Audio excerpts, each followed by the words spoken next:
पहरो तान्दा पहरो छर्क्यो भने चाहिँ केपी ओलीको पनि नाम मुछ्यो पासपोर्ट काण्डमा भन्ने कुरा आयो। के छ अब यिनी पक्राउ पर्छन्? यो पहिले नै थाहा थियो केपी ओली यसमा मुछिँदैछन् भने। तपाईँ देशको कुनै पनि ठुलो भ्रष्टाचारको काण्डको फाइल खोल्नुहोस्, त्यसको प्रमुख नायिकाको भूमिका निभाउने नै केपी ओली हुन्छन्। यो कुरो मलाई पहिले नै थाहा थियो।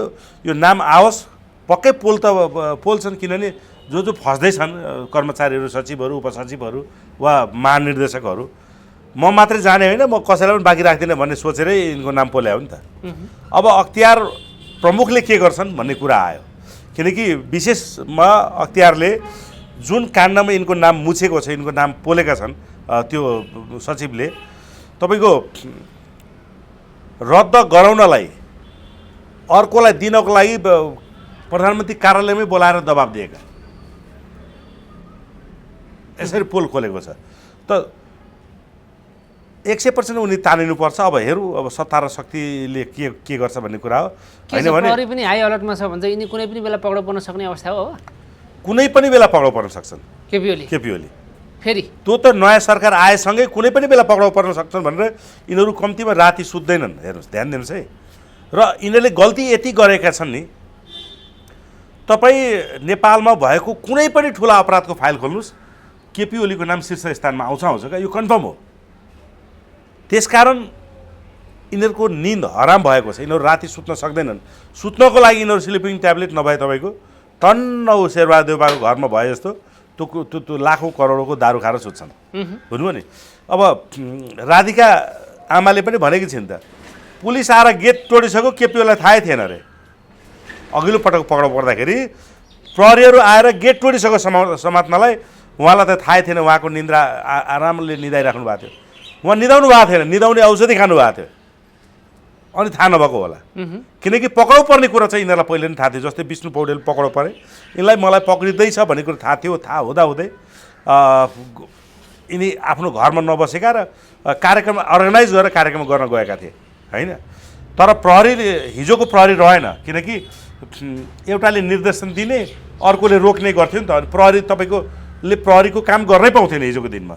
तर अहिले गृहमन्त्री सुदन गुरुङले पनि कुनै पनि हालतमा ठुलो माछा नछोड्ने भनेका छन्। र बालन शाहको ठाडो निर्देशन छ प्रधानमन्त्रीको। अनि तपाईँ गोल हान्नुहोस्, पास म मिलाउँछु भनेर रवि लामिछानेले पनि भनेका छन्। सुन्नुहोस् है, यो ट्युनिङ मिलेको छ क्या। विपक्षी निरीह छ र प्रमुख प्रतिपक्षी नेपाली काङ्ग्रेसका नेता गगन थापाले स्वयं तपाईँ सत्य काम गर्न जानुहोस्, टेबल ठोकेर साथ दिन्छु, छाती ठोकेर साथ दिन्छु भनिसकेका छन्।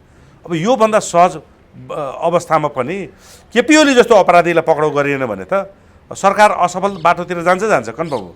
त्यसकारण मलाई किन्तु परन्तु नभनी सरकारले अब यो नाम पोलिसकेको छ। जसलाई अपराधी ठहर गरेर, जसलाई पासपोर्ट काण्डमा तपाईँको दोषी ठहर गरेर बयान लिइरहेको छ अख्तियारले, उसले केपी ओलीको नाम पोलिसकेपछि अब केपी ओलीलाई त सोधपुछलाई ल्याउनै पर्यो नि। त्यसकारण उनी नियन्त्रणमा पर्न सक्छन्। आजै मध्यरातमा नियन्त्रणमा पऱ्यो भने यो अन्यथा नल्याउँछ होइन। यो चाहिँ नि फाइलहरू प्रत्येक पल्टाउने बित्तिकै उनी चाहिँ जोडिनुपर्ने के हो त कारण? यो त अचम्म, जताततै इच एन्ड एभ्री फाइल खोल्यो त्यही चाहिँ के एउटा इतिहास तपाईँलाई सम्झाइदिन्छु। कहिलेकाहीँ नेपाली काङ्ग्रेस पनि सुध्रिन खोज्छ र उसले भ्रष्टाचारीको फाइल खोल्न खोज्छ। त्यो बेला पनि भाजो हाल्ने र त्यो रोक्ने, अनिखेरि तेरो पनि फाइल छ भनेर भन्ने चाहिँ यही केपी ओली हो। उसलाई पनि शुद्धिकरण गर्न दिएन। प्रचण्डले तपाईँको रवि प्रचण्डको सरकार हुँदा गृहमन्त्री रवि थिए, प्रचण्ड प्रधानमन्त्री थिए, 25वटा फाइल खोलेका थिए। के अरे बाल मन्दिरको जग्गाको कुरा छ, बालोटारको जग्गाको कुरा छ, भुटानी शरणार्थीको फाइल खोलेका थियो। त्यसमा त तपाईँको नेपाली काङ्ग्रेसका निवर्तमान गृहमन्त्री समेत पनि हिरासतमा बसे लामो समय, बुझ्नु भने। अनि अहिले पनि त्यो काण्डमा, भुटानी शरणार्थी काण्डमा टोपबहादुर रायमाझी अहिले पनि भित्रै छन् पूर्वपक्षको लागि। मेरो कुरा के हो भने, त्यस्तो अवस्थामा पनि रातारात नेपाली काङ्ग्रेस र नेकपा एमाले मिलेर विनोद चौधरी र तपाईँको के अरे रामेश्वर थापाको घरमा भूतले खाना खाने समयमा सत्ता समीकरण चेन्ज गरेर त्यो कम्तीमा एउटा गणतन्त्रको अन्तिम सरकारको रूपमा मान्छे म त्यो प्रचण्डको त्यो सरकारलाई उसले राम्रो गर्न खोज्दाखेरि एक रातमै यो तख्ता पलट गरेर केपी ओली प्रधानमन्त्री बने, रवि लामिछानेलाई जेल हाले। ध्यान दिनुहोस्। भन्ने अर्थ जसले जुनसुकै फाइल खोल्योस्, जसले जुनसुकै फाइल खोल्यो भने पनि पक्राउ पर्ने डर सबभन्दा बढी केपी ओलीलाई हुन्छ। त्यसकारण केपी ओली नेपालको कुनै पनि भ्रष्टाचारको कानबाट बच्न सक्दैनन्। कालले छोड्ला तर कालीले छोड्दैन भन्ने डायलग थियो, यहाँ लागू हुने भयो। कालले पानी मुनि गए पनि केपी ओलीले आफैले गरेको अपराधले उसलाई छोड्दैन। उसले राष्ट्रघात गरेनन् कि देशद्रोह गरेनन् कि 76 जना तपाईँको युवाहरूमाथि गोली चलाएर बर्बर तपाईँको हत्याको आतङ्क मचाएनन् कि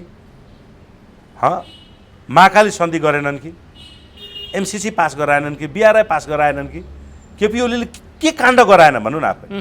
यो काण्डले यिनलाई छोड्दैन क्या। मैले भने नि यिनी पानी मुनि गए पनि, यिनी विदेश गए पनि, यिनी तपाईँको धरती पतालमै घुसे पनि, यिनी आकाशै पुगे भने यिनले गरेको अपराधले यिनलाई छोड्दैन।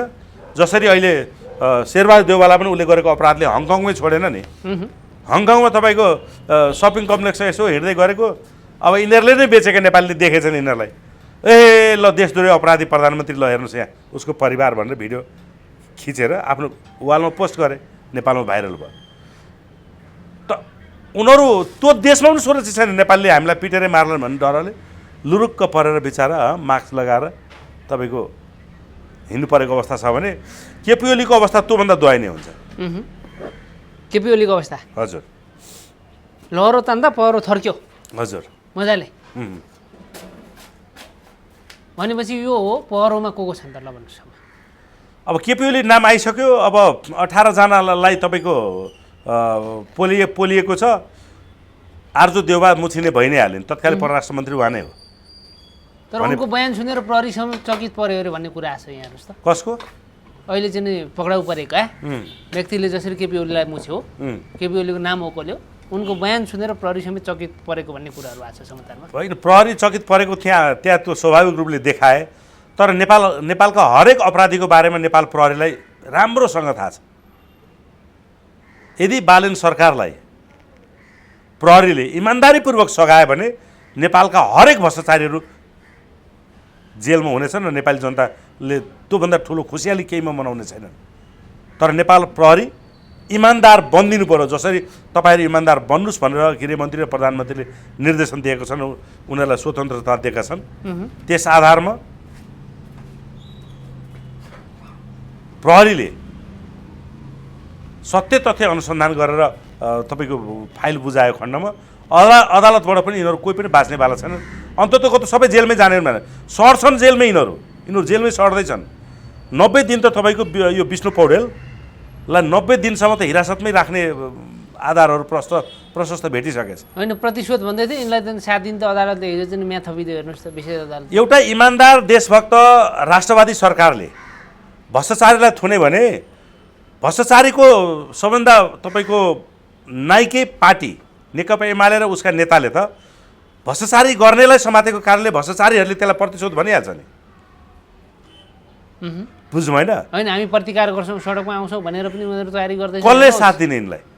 खोइ मान्छे आफ्नो पार्टीको सुदूरपश्चिम स्तरीय तपाईँको कर्णाली प्रदेश स्तरीय भेला भइरहेको छ। त्यहाँ पृथ्वी सुब्बा गुरुङ, शङ्कर पोखरेल, रामबहादुर थापा बादल नेताहरूको नाम सुन्नुभयो?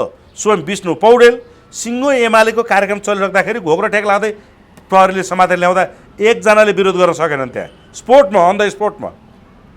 अब त ऊ नियन्त्रणमा छन् र अदालतले तपाईँको म्याथ थप गरिसकेको छ विष्णु पौडेललाई। अब यिनीहरूले प्रतिवाद कसरी गर्ने, कसको लागि गर्ने? यिनीहरूका समर्थकहरू कार्यकर्ताहरू कचाकुचुक पार्छन्। अनि कार्यकर्ताहरूलाई विष्णु पौडेल 2052 सालको सुकुम्बासी हो भन्ने थाहा छैन?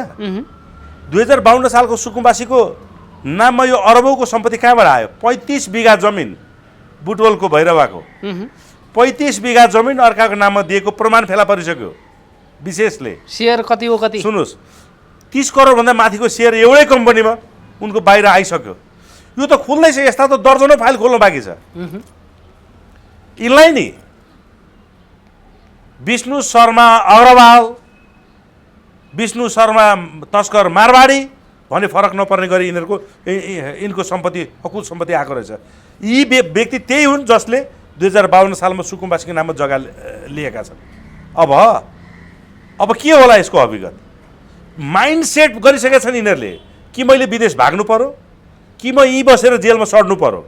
किनकि सरकारमा काङ्ग्रेस छैन, सरकारमा माओवादी छैन, जो एक अर्काको बराबरको तपाईँको अपराधिक शक्तिहरू हुन्। सरकारमा एमाले भए पनि माओवादी ढुक्क छ, किनकि एमाले पनि म जतिको अपराधी छ, मलाई समाते पनि एमाले आफै पनि फस्छ भन्ने कुरो उसलाई थाहा हुन्छ। सरकारमा काङ्ग्रेस भए पनि त्यही, सरकारमा माओवादी भए पनि त्यही। त्यो भएर यिनीहरू एक अर्काले सबैले एक अर्काका ठुला अपराधीलाई बचाएर राखे। एक अर्काको लागि सिट खाली गर्थे, एक अर्कालाई जिताउनलाई आफ्नो कार्यकर्ता हराउँथे यिनीहरूले चुनावमा। थाहा छ नि इतिहास। बाहिर जतिसुकै झगडा गऱ्यो भने सिरामा प्रचण्डलाई जिताउनलाई यिनीहरूले चुनावमा सेटिङ गरेका हुन् कि होइनन्? अब यो पछिल्लो अवस्थामा त यिनीहरूले जिताउन खोजे पनि, यिनीहरूले हराउन खोजे पनि। बालेनको आँधी तुफानले यिनीहरू सबैलाई बढाएर लग्यो, त्यसकारण यिनीहरूको केही चलेन। नभए यसपालि पनि यिनीहरूले त्यो गर्ने प्रयासहरू गर्थे। केपी ओलीले नगरेको होइनन्, कोसिस गरे, तर के गर्ने? बालेन आँधी तुफान र बालेनको त्यो रफ्तारको अगाडि यिनीहरू निरीह बन्न बाध्य भए। केही लागेन यिनीहरूको, लागेन। यसकारण म फेरि पनि दोहोऱ्याउँदैछु, कोही पनि बस्नेवाला छैन। बस नेपाली जनताको साथ भए मलाई पुग्छ। कुनै सङ्गठन समूह र तपाईँको दलले मलाई समर्थन नगरे फरक पर्दैन, मलाई नेपाली जनताको साथ भए पुग्छ भनेछ नि बालेन शाहले। यो त्यसै भनेको होइन।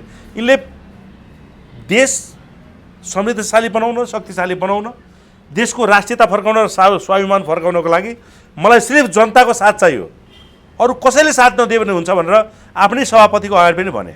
किनकि सभापतिलाई पनि मान्छेले भड्काउनु त खोजेको नि। दिल्लीबाट आउँदै रविले अब सरकार फोड्छ वा आफै प्रधानमन्त्री बन्ने बाटो लाग्छन् वा तपाईँको उसमा भनेका थिए। र रविले पनि ठ्याक्कै बालेन शाहकै भाषणलाई साथ दिए, तपाईँ गोल हान्न तयार बन्नुहोस्, पास म दिन्छु। अब कसको बाउको के लाग्छ यहाँ? 2/3 यिनीहरूसँग छ, प्रतिपक्ष विपक्षी भन्ने छँदै छैनन् होइन। अनि कसको के लाग्छ त? त्यसकारण यिनीहरू कसैको केही लाग्नेवाला छैन। तपाईँले पासपोर्ट काट्नमा कतिजना मुछिँदैछन्? 18-20 जना आइसके होइन। अब आज भर्खर अख्तियारलाई तपाईँको के नेपाल भन्ने उपसचिव सहसचिव कसले केपी ओलीले आफ्नै कार्यकक्षमा बोलाएर निर्देशन दिएको अरे त्यो टुक्र्याउनलाई।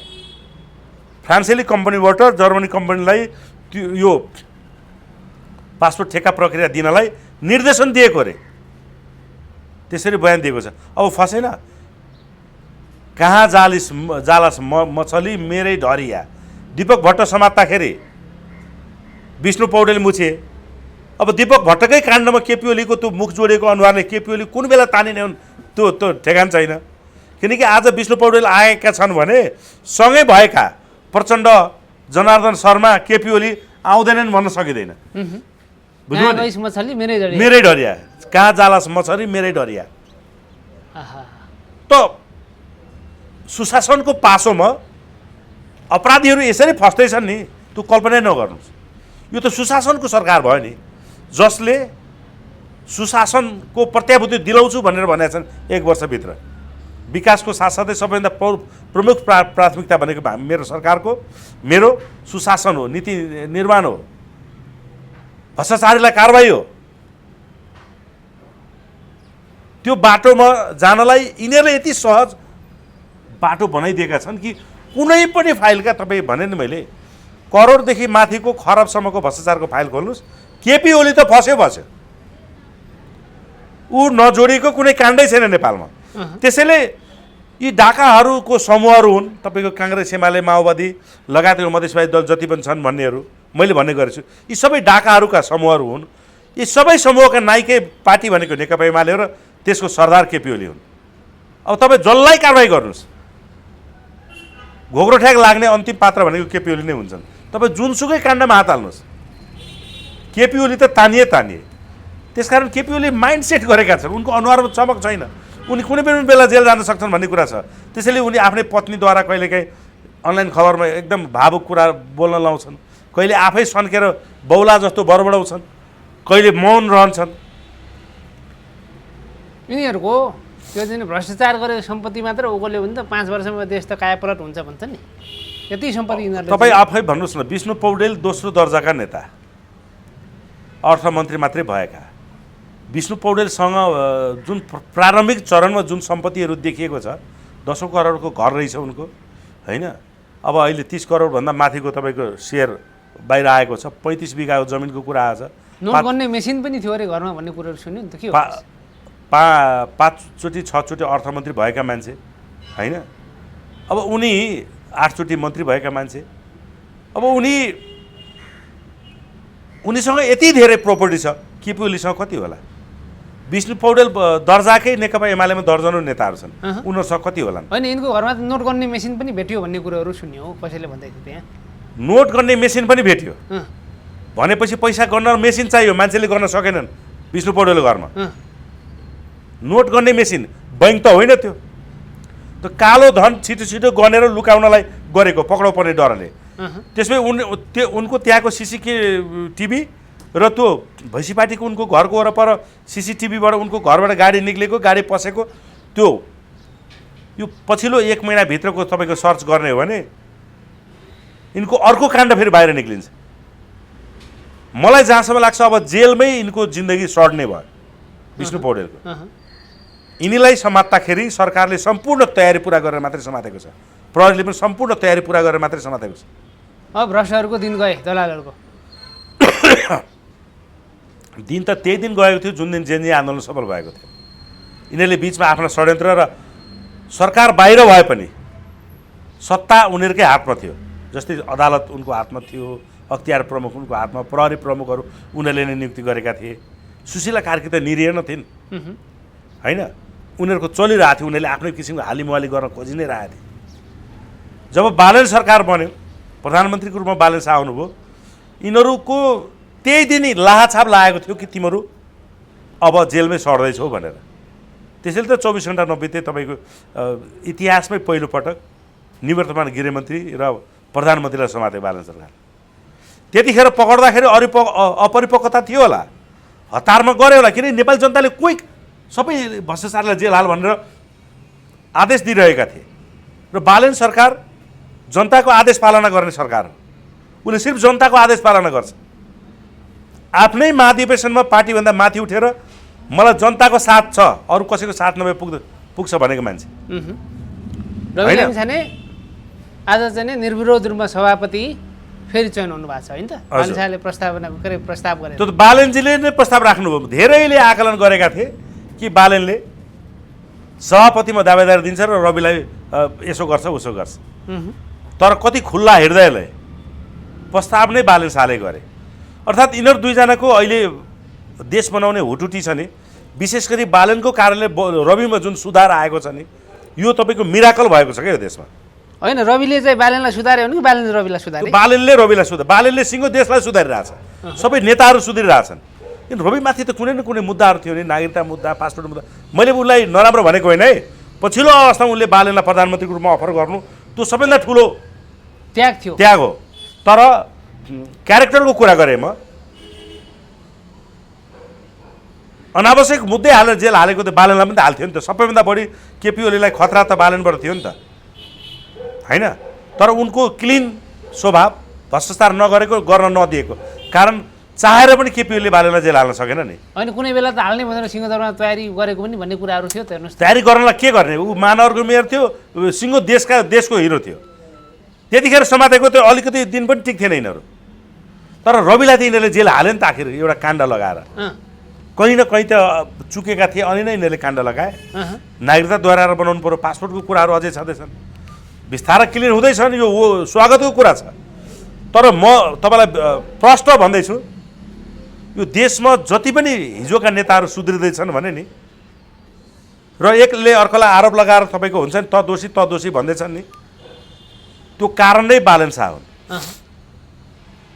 बालनको कारणले नेपाली राजनीति फरक दिशाबाट अब राष्ट्रिय दिशामा फर्केको जस्तो लाग्छ मलाई हिजो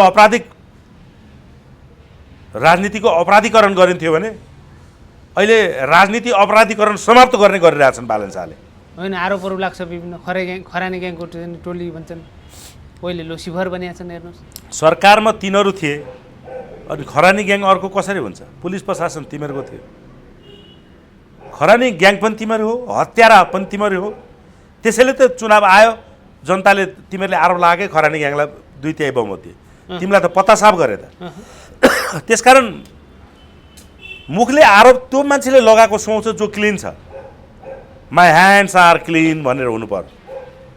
मेरो हात क्लिन छ, सफा छ, यो हातले कुनै अपराध गरेको छैन, त्यो प्रमाण हुनु पर्यो। तिमीहरूको त हातले मात्रै होइन, खुट्टादेखि टाउको एउटा रौरौले यो देश विरुद्ध अपराध गरेछ देशद्रोही राष्ट्रघातीहरू। अनि तिमीहरूले अर्कोलाई आरोप लाउँदाखेरि जनता उल्टो तिमीहरूको रियाक्सनमा जान्छन् र तिमीहरूलाई माथि जाइ लाग्छ। अहिलेसम्म भएको त्यही हो।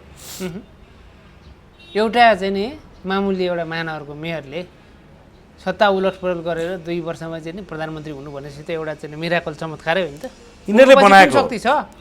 यिनीहरूले राजनीतिको अपराधीकरण गराएर जबरजस्ती बालन शाहलाई राष्ट्रिय राजनीतिमा ल्याएर आफ्नै कालको लागि निम्तो दिएका थिए। आफ्नो खाल आफै खुने यिनीहरूले आफ्नो काललाई निम्तो दिएका थिए। आज हेर्नुहोस् एकपछि अर्को कराप झ्याप पर्दै जेल जाँदैछन्। यो सबैको कारण यिनीहरू नै हुन्। यिनीहरू सुध्रिदिएको भए, यिनीहरूले दीपक भट्ट जस्तो, सुलभ अग्रवालहरू जस्तो दर्जनौँ तपाईँको अपराधीहरू जुन तस्कर माफिया व्यापारीसँग साँठगाँठ गरेर नेपाल र नेपालीको खुन पसिना रगत नचुसेको भए, यिनीहरूले वास्तवमै शासन गरिदिएको भए बालेन मनोजहरूको जन्म हुँदै हुन्थेन। हामी नै तपाईँहरूको जे जग्गा गर्थ्यौँ। तर तिमीहरूले राजनीतिको अपराधीकरण यति धेरै अगाडि बढाइसकेका थियौ कि तिमीहरूलाई नेपाली जनताले मार्न चाहन्छन् भने यिनीहरू सबैलाई हरामीहरूलाई नेपाली जनताले मार्न चाहन्छन्। अनि भेट्यो भने सिध्याउँछन्। त्यसैले त घरबाट निक्लिन सक्दैनन्। सयौँ हजारौँ जनाको सुरक्षामा उनीहरू भित्र बसेका हुन्छन्। अब सरकार यस्तो आयो कुनै पनि बेला कराप्सन समात्न सक्छन्। जनता यस्तो छन् कुनै पनि भेटे बेलामा पिटेर मार्न तयार छन्। यिनीहरूलाई कहाँ जालास् मछली मेरै ढरिया भइरहेछ। भागेर जाउँ, कुन सहर जाउँ, भागेर जाउँ, कुन देश जाउँ। हामीले दुःख नदिएको नेपाली नपुगेको कुनै सहर र कुनै देशै छैन। केपी ओली प्रचण्ड देउवाले नबेचेको, दुःख नदिएको नेपाली कुनै सहरमा बाँकी होला, कुनै विश्वको कुनै देशमा बाँकी होलान्। ती सबै देशका नेपाली जनतालाई यिनीहरूले यति आतङ्कित बनाएका छन्, दुःख दिएका छन्। यिनीहरूले बाँकी राख्छन् त? राख्दैनन्। होइन, अर्का ठुला चाहिँ नि अर्का नाइके चुपचाप लागेर बसिरहेछन्, गुफा बसिया छन्। कहाँ छन्, के गर्दै, के तयारी होला, के खिचडी पाक्दैछ कि क्या हो? को नाइके? प्रचण्ड? प्रचण्डले अस्ति भनेको थियो त, अब यो तपाईँको अल्गोरिदम बढाउनको लागि सोसल मिडियामा एक्टिभ हुने, त्यसमा करोडौँ खर्च गर्ने, तिनको त्यही बोलीबाट झ्यापै समातेर जेल हाले हुन्छ तिनलाई। यिनीहरू पनि नि केही दिनको पाहुना हुन् घर जेल बाहिरका। प्रचण्ड ओलीहरू घर बाहिरका केही घन्टा र केही दिनका पाहुना हुन् मात्रै जेल बाहिरका। प्रचण्ड ओली देउबाहरू र विष्णु पौडेल मार्काका यी नेताहरू जेल बाहिरका केही दिनका पाहुना हुन्।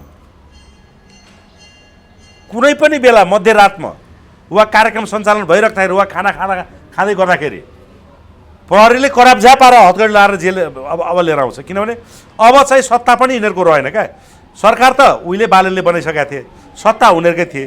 जहिलेदेखि प्रधान न्यायाधीश स्वतन्त्र रूपले सर्वोच्चमा आउनुभयो, अब सत्ता पनि यिनीहरूको हातमा रहेन। होइन, ओह्रालो लागेको मृगलाई कुनीले पनि बाछोले पनि खेल्छ भन्थ्यो, त्यही चाला भएको हो। अब होइन, यिनीहरूलाई त ओह्रालो जबरजस्ती लगाएको हुन् नेपाली जनताले। भाग्ने ठाउँ पनि नदिएर ओह्रालो लगाएका हुन्। यिनीहरूलाई यदि कारबाही गरेन भने नेपाली जनताको निशानामा स्वयं बालन सरकार पर्छ। बालन सरकारलाई यदि केपी ओली प्रचण्डहरूलाई जेल हालेनन् भने बालन सरकारमाथि नेपाली जनताले निशाना साध्छन्। त्योबाट हामी सामान्य प्रधानमन्त्री बालन शाहलाई तपाईँ पहिलो काम भनेकै यी अपराधीहरूलाई चाहिँ कानुन बनाएर कारबाही गर्नुहोस्। संविधान च्यातेर भए पनि कारबाही गर्नुहोस्। अन्तरिम संविधान लेखेर भए पनि कारबाही गर्नुहोस्। यही संविधान रहिरहेको खण्डमा यिनीहरू जति सजाय पाउनुपर्ने त्यो सजाय नपाउन सक्छन्। त्यो नेपाली र नेपाल आमामाथि धेरै ठुलो अन्याय हुन्छ। यिनीहरूसँग केही थिएन, चारवटा पार्टी मिलेर बल्ल बल्ल बहुमत बनाएर त यिनीहरूले संविधान लेखे, छुट्टै लेखे। तपाईँसँग त एकल बहुमत छ, 2/3 बहुमत छ। राप्रपाले साथ दिन्छु भनेकै छ। कानुन बनाएर भए पनि कारबाही गर्नुहोस्। विलम्ब भइसक्यो। 100 दिन, असार 23 गते तपाईँको 100 दिन पुग्छ सम्माननीय प्रधानमन्त्रीज्यू। 100 दिनको दिन समर्थन र खबरदारी सहितको एउटा विशाल कार्यक्रम मनोज सापकोटाको नेतृत्वमा हुँदैछ। त्यहाँ हामीले तपाईँलाई 100 बुँदै नै सुझाव बुझाउँछौँ, खबरदारी बुझाउँछौँ। सङ्केत देखियो, लक्षण देखियो, तपाईँ देश र जनता पक्षमा गएको होइन, देशद्रोही राष्ट्रघातीलाई कारबाही गराउने बाटोमा हिँड्नुभयो भन्ने सङ्केत देखियो भने हामी तपाईँलाई साथ दिन्छौँ, होइन भने हामी सडक सङ्घर्ष गर्छौँ। के छ फेरि देशमा उथलपुथल हुने सम्भावना छ त? होइन, उथलपुथल त बालनजीले गर्दै हुनुहुन्छ, प्रधानमन्त्रीले गर्दै हुनुहुन्छ। हामी पूर्ण साथमा छौँ। मैले फेरि पनि भने होइन, बालनले उथलपुथल गर्छ नि देशमा, कायापलट हुन्छ अब, लगातार कायापलट हुन्छ, भइ नै रहेको छ। निर्मम भएर सरकार कठोर भएर अगाडि केही हाम्रा मागहरू छन् त्यो जसमा उहाँलाई कठिनाइ हुनसक्छ होइन। त्यो माग पुरा नभएको खण्डमा त्यो मागको लागि हाम्रो लडाइँ पनि जारी छ। के छ तपाईको संहिता खारेजी, पूर्ण रूपले संहिता खारेजी, जसलाई चाहिँ तपाईँको प्रदेश सभा खारेज गर्ने भनेर राष्ट्रपालले पनि नीति लिएर आइरहेछ। यदि तपाईँको जनमत पाएको खण्ड भनेर नीति ल्याएछ, त्यो स्वागत योग्य छ। हामी प्रदेश संरचनै खारेज गर्ने, तर प्रदेश त बलियो बनाउँछौँ भने हिन्दू अधिराज्य नेपाल बनाउने र राजासहितको प्रजातन्त्रलाई संस्थागत गराउनको लागि हाम्रो आन्दोलन छ। होइन, बालनले त हिजो भोट माग्ने बेलामा तपाईँको चाहिँ नि प्रदेश हामी खारेज गर्ने होइन, यसलाई बलियो बनाएर हामी लिएर आउँछौँ भने थिएँ। आज झुट भएन, बोलेनन्। आज राष्ट्रपालले फेरि प्रदेश हटाउने भन्ने चाहिँ कुराहरू आछ। होइन, प्रदेश बलियो बनाउने भनेकै प्रदेश हटाउनु भने हो क्या? तपाईँले किन नबुझे? होइन, कहाँबाट कहाँको कुरो कहाँ जोड्दै हुन्छ तपाईँ फेरि? अब 14 अञ्चल 5 विकास क्षेत्र, यिनीहरूले आज भनेको प्रदेश, त्यो विकास क्षेत्र भनेको त्यो भन्दा पनि दह्रो खम्बा हो नि त नेपालको सिमानाहरूलाई देश विकासको लागि, जसले हिमाल पहाड तराई जोड्थ्यो। 5 विकास क्षेत्रले यो प्रदेशले जोडेको छ, जोड्छ। 2 नम्बर प्रदेशले पहाड देख्यो, 2 नम्बर प्रदेशले हिमाल देख्यो। कर्णाली के अरे उता के अरे सुदूरपश्चिमले तपाईँको कति भूभाग तराई भेट्छ? 2 नम्बर प्रदेशले कति भूभाग तराई भेट्छ? 1 नम्बर प्रदेशले तराई भेट्छ, 3 नम्बर प्रदेशले तराई भेटेको भेटेन। यसकारण यो बिल्कुलै यो देशलाई टुक्राउनको लागि, जातीय द्वन्द्व गराउनको लागि, धार्मिक द्वन्द्व गराउनको लागि यो सोची सम्झी बनाइएको प्लान अन्तर्गत ल्याइएको संरचना हो। यिनीहरूले ल्याएको भन्दा 1000 गुणा राम्रो संरचना त उहिले राजा महेन्द्रले दिइसकेका छन्। 14 अञ्चल, 75 जिल्ला, 5 विकास क्षेत्र, यिनीहरूले अहिले भनेको प्रदेश त्यो त्यतिखेरै राजा महेन्द्रले दिइसकेका थिए। त्यसलाई कायम गराउने अभियानमा हामी अगाडि बढ्छौँ र त्यसको लागि दबाब दिनको लागि सरकारलाई हामी आन्दोलन पनि गर्छौँ। अहिले स्थानीय तहको जुन पालिका गाउँपालिकाहरूको सङ्ख्या पनि घटाउने भनेर चाहिँ नि उहाँहरूको ठिक छ, यो राम्रो कुरा हो। पालिका सङ्ख्या पनि घटाउने, तर अर्को प्रस्ताव पत्र चाहिँ त्यहाँ लगिनु पर्थ्यो। त्यो प्रस्ताव पत्र भनेको स्थानीय निकायको चुनाव चाहिँ दलगत हुनु हुँदैन भनेर प्रस्ताव लानु पर्थ्यो। यो चाहिँ लगिएन। यसमा चाहिँ अलिकति बुद्धि पुऱ्याएन जस्तो लाग्छ। स्वतन्त्र, किनभने सामान्य प्रधानमन्त्री बालन शाहलाई सर्वप्रथम नेपाली जनताले स्वतन्त्र भएकै कारण र स्वतन्त्र भएर राम्रो काम गरेकै कारण महानगरको प्रमुखबाट एकैचोटि प्रधानमन्त्रीको रूपमा जिताएका हुन्। यो अवसर प्रधानमन्त्रीले पाउनुभयो भने अरूले पनि पाउनुपर्छ भन्ने मेरो मान्यता हो। दलगत हुने बित्तिकै कुनै न कुनै रूपले तपाईँको त्यहाँ भाँडभैलो हुन्छ, दलीय सिन्डिकेट लागु हुन्छ। तर स्वतन्त्र पालिकाका मेयर उपमेयरहरू भएको खण्डमा, वडाध्यक्षहरू भएको खण्डमा राइट म्यान राइट प्लेस लागु हुन्छ र त्यहाँ नेपाली जनताले पढे लेखेको योग्य राम्रा क्षमतावानलाई मात्रै भोट दिन्छन् र उसको विजय हुन्छ। अब राष्ट्रपालले जुन चाहिँ नि कार्यकारी प्रधानमन्त्री भनेर जुन मुद्दा उठायो, यसले कस्तो खालको चाहिँ नि नेपाली जनताले कार्यकारी प्रधानमन्त्री नै चुनेको हुन् क्या। संसदीय व्यवस्थाले उसले एउटा प्रक्रियागत चाहिँ उनलाई संसदबाट प्रधानमन्त्री बनाइयो होला। तर अब की बार बालन सरकार भनेर चुनावको 2 महिना अगाडिदेखि प्रचार प्रसार हुन थाले होइन। यसले के गर्यो भने नेपाली जनताले बालनको नाममा भोट हाले क्या। त्यो त हली सुडी तपाईँको हुन्छ नि, कछुवा भ्यागुता कुकुर बिरालो सबै मानने भने के भन्नु बालनको नामबाट भनेको। मेरो कुरा के हो भने मैले नराम्रो भनेको होइन। उनीहरूको साथले तपाईँको बालन शाह प्रधानमन्त्री भने, उनले भनेको सुन्नु भएन, तपाईँ हरेक नेपाली प्रधानमन्त्री हो, तपाईँ हरेक सांसद प्रधानमन्त्री हो, हरेक कार्यकर्ता यो देशको प्रधानमन्त्री हो, यो देशको प्रधानमन्त्री हो। त्यसकारणले नीति नै ल्याएको छ भने त्यो झनै राम्रो हो। जनताबाट प्रत्यक्ष निर्वाचित कार्यकारी प्रमुख प्रधानमन्त्री यो ल्याएको छ भने अब राजासहितको प्रजातन्त्रमा ल्याइदिनुहोस्। गृहमन्त्री बसेको ठाउँमा धर्मनिरपेक्षता खारेज गर्नु। माछाको काँडा आयो नि त गृहमन्त्री बसेको होटलमा चाहिँ कारबाही परिसक्यो। यो तपाईँको धेरै ठुलो काण्ड हो। यसलाई मान्छेले सामान्य रूपमा लिएका छन्। यो सानो लापरवाही होइन नि। कसैले केही चिज पनि खुवाएर मारिदिन सक्ने रहेछ नि त यदि त्यस्तो भएको भए, हो कि भन्नुहोस् त। यसमा चेक जाँच र यसको छानबिन भएर दोषीलाई कारबाही हुनुपर्छ। त्यो 3 लाख कति जरिवाना भनिसक्यो त्यो होइन। त्यो कुकले जसले पकायो यति ठुल्ठुलो माछाको टुक्रा अन्डामा देख्दैन, टोङ्रा बच्चा यार। तपाईँले त्यो माछा त्यो अन्डा तार्ने भाँडोमा हाल्नुभयो भने यो जानी बुझी सम्झी गरेको कुरा हो।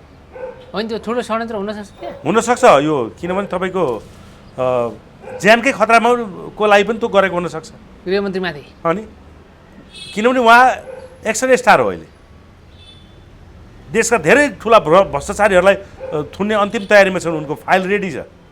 त्यो गृहमन्त्रीको खानामा त्यस्तो भेटिनु भनेको त्यसको ठाउँमा 20 पनि हालेको हुन सक्थ्यो होला त।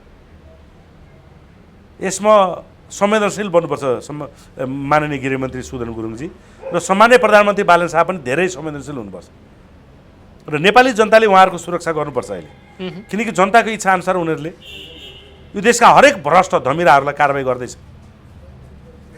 बालन जहाँ जहाँ पुग्छन् त्यही जनता लाखौँ हजारौँ सङ्ख्यामा जनता आएर बाटोमा हेर्नुहोस् त भइ गरेका। ठ्याक्कै त्यही पाराले पहिले राजाहरूको त्यही हुन्थ्यो। हेर्नुहोस् कति ठाउँमा उनले गाडी रोकेर हात मिलाछन्। हेर्नुहोस् भ्रष्टहरू राजाको पालामा कोही पनि बाँचेनन्। अहिले बालन सरकार पालामा पनि छैन, करापचाप हुँदैछ। जनताहरूले फुल लिएर बसेको ठाउँमा राजाले कहिले पनि त्यो बाटो काटेर हिँडेनन्। राजाले गाडी रोकेर त्यो फुल समाते। प्रधानमन्त्री बालन शाहले पनि ठ्याक्कै त्यही गर्नु। तपाईँ हेर्नुहोस् है त्यहाँ ध्यान दिएर, होइन? थ्रेट नभएको हो र प्रधानमन्त्रीलाई राजा ज्ञानेन्द्रलाई थ्रेट छ र पनि जनताप्रति त्यो अटुट माया र विश्वासको कारण आफै गाडी चलाएर चट्ट सिसाबाट रोकेर सन्चै हुनुहुन्छ भनेर एउटा सामान्य मान्छेसँग हातमा मिलाएर हिँडेका छन् प्रधानमन्त्री बालन शाह, राजा ज्ञानेन्द्र। यसले के सङ्केत गर्छ भन्नुहोस् त? किनभने स्वभाव यदि तपाईँले राजतन्त्रात्मक स्वभाव र महेन्द्र नीति अनुसार तपाईँहरू चलिराख्नु भएको छ भने स्वतस्फूर्त रूपले त्यो अपराधीहरू भ्रष्टाचारीहरू तपाईँसँग डराउनु स्वाभाविक हो। त्यसैले बालनको नामसँग तपाईँको तर्सिन्छन् अहिले नेताहरू। बालनको नामसँग तर्सिन्छन्। झुक्केर पनि घरका छोराछोरी श्रीमतीहरूले ती नेताहरू गएर बालन भन्यो भने बालन समाउन आयो कि भनेर डराउँछन् यिनीहरू। बालनको छाया देख्ने बित्तिकै यिनीहरू सातो पुत्लो जान्छ नामसँग। त्यत्रो हङ्गामा भइसक्यो। कार्यक्रममा जान सकेन भने त्यो विशेष निम्तो दिएको होइन प्रचण्डलाई ओलीलाई, गए त हार्ट एट्याक भएर मर्न सक्थे उनीहरू त्यहाँ। किनभने त्यो रापताप त्यो क्रेज जनताको बालन आओ देश बचाऊ, बालन बालन बालन। नता पनि बालन यता यिनीहरूको कार्यक्रममा त तपाईँको केपी ओली कप चलिराख्दाखेरि केपी ओली कप रङ्गशालामा चलिरहेको थियो। कस्तो अराजक होला यो केपी ओली। केपी ओली जस्तो अपराधीको नाममा पनि केपी ओली कप गरायो राष्ट्रको ढुकुटी सकाएर केपी ओलीले। त्यो कार्यक्रम चलिराख्दाखेरि जनताको भिडले केपी चोर देश चोर भनेर नारा लगायो। क्रिकेट स्टेडियममा तपाईँको क्रिकेट हेर्न जाँदाखेरि त्यहाँ केपी चोर देश चोर भन्ने नारा लगायो। श्रीमतीसँगै चाहिँ राधिकामा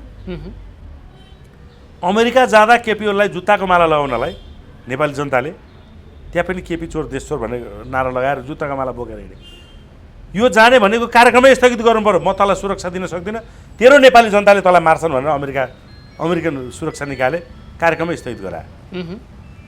त्यस्तो अपराधी हो केपी ओली भने। यिनीहरूलाई बाँकी राख्छ भने तपाईँले अब दीपक भट्टसँगको यो सम्बन्धको कुरा अर्को फाइल पनि आउँदैछ। अब भर्खरै पासपोर्ट काण्डमा त तपाईँको मुछिसक्यो। अब आजै राति मध्यरातमा पक्राउ पऱ्यो भने अन्यथा नल्याउँछ। आजै राति होइन तपाईँलाई विशेष सूत्रबाट जानकारी आयो क्या? सूत्र होइन, त्यो तपाईँको त्यो हावाको दिशा नै परिवर्तन हुन्छ क्या। सोमबार मङ्गलबारभित्रमा ठुलो माछा पक्राउ पर्न सुरु हुन्छ भनेर बोले होइन त मैले तपाईँकै अगाडि भने सुरक्षित छ। विष्णु पौडेल पक्राउ परे,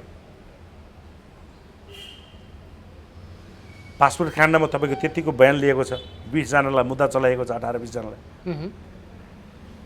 अब विष्णु पौडेल तानिएको ठाउँमा उसँगै सङ्गत गर्ने अरू नेताहरू छैनन् होला, प्रधानमन्त्री छैन। पासपोर्ट काण्डमा आर्जु राणाको नाम मुछिन्छ भन्दै थियो, ऊभन्दा अगाडि केपी ओलीको नाम मुछियो हेर्नुहोस्। अब विष्णु पौडेल काण्डमा आएपछि केपी ओलीलाई नसोधी उसले यो गरे होला त यो अपराध? केपी ओलीलाई नसोधी त एउटा माखो मार्दैन नेकपा एमालेका नेताहरूले। यसको मतलब केपी ओली पनि अब चाँडै मुछिँदैछन्, आउँदैछ, खोल्दैछ कुरा। कहाँ जालस मछरी मेरै ढरिया। अब नेपाली जनताले चिया गफमा आज फलानो पक्राउ पर्यो भन्छन् अनि चिया मिठो मानेर खान्छन्। भोलि फेरि आज त यो फलानो पक्राउ पर्यो, यो जेमराज राष्ट्रघाती, यसले उधुमै मचाएको थियो। हिजोको खान नपाउने भिखारीहरू आज यो अरबपति भएको छ, आज यो फलानो पक्राउ पर्यो। अब यो लगातार तपाईँको काउन्टडाउन पालै पालो एकपछि अर्का ठुला माछाहरूको सुन्न पाउनुहुन्छ। किन यति कठोर भयो नेपाली जनता? अस्ति केपी ओली कहाँ पक्राउ पर्दै गर्दाखेरि म त आज खसी ढाँदेर खाने मासु भात भन्दै रमाउँदै थियो जनता। त त्यो कठोर भएको होइन, देशभक्त भएको जनता, मानवता हराएको हो। जनता देशभक्त भएको हुनाले मानवता त न्यायको लागि बोल्ने मानवता हो नि, अपराधीलाई कारबाही गर भन्ने मानवता हो नि। होइन, मानवता कहाँ हरायो त्यहाँ? उनी चाहिँ दुःखमा जाँदैछन्, त्यहाँ प्रहरीको खोरमा सुख हुने त काम गर्नु पर्यो नि अनुपजी, बुढेसकालमा सुख हुने त काम गर्नु पर्यो नि। सिधै फाँसी चढाएर फाँसी लगाएर सुलीमा चढाउने काम गर्नुभएको छ तपाईँले, अनि तपाईँले जयजयकारको अपेक्षा गर्नुहुन्छ? यिनीहरूको अभिगत त्यही हुन्छ। शेरबहादुर देउवाहरू आउँदैनन् अब यो देशमा फर्केर, भागेर जाउँ कहाँ जाउँ। अब त्यहाँ पनि नेपाली जनताले भिडियो फोटो खिचेर पठाएका छन् अहिले। अब तपाईँ हामीले बोल्दैछौँ, नेपालीहरू त्यहाँ पनि उत्तिकै छन्। त्यो बोल्ने होइन, ठोक्ने काम गर। अब त्यो भिडियो खिच्ने होइन, भागेर जाउँ, बाध्य भयो ऊ नेपाल आउनलाई। भागेर जाउँ, कुन ठाउँ जाउँ? नेपाली नबेचेको कुनै देशै छैन यिनीहरूले। बाफ्रे बाफ्रे। यो गीत त यिनीहरूको चाहिँ जीवनीमा लागु होला जस्तो भयो त। मजाले। जय नेपाल आमा। हस्, नमस्कार।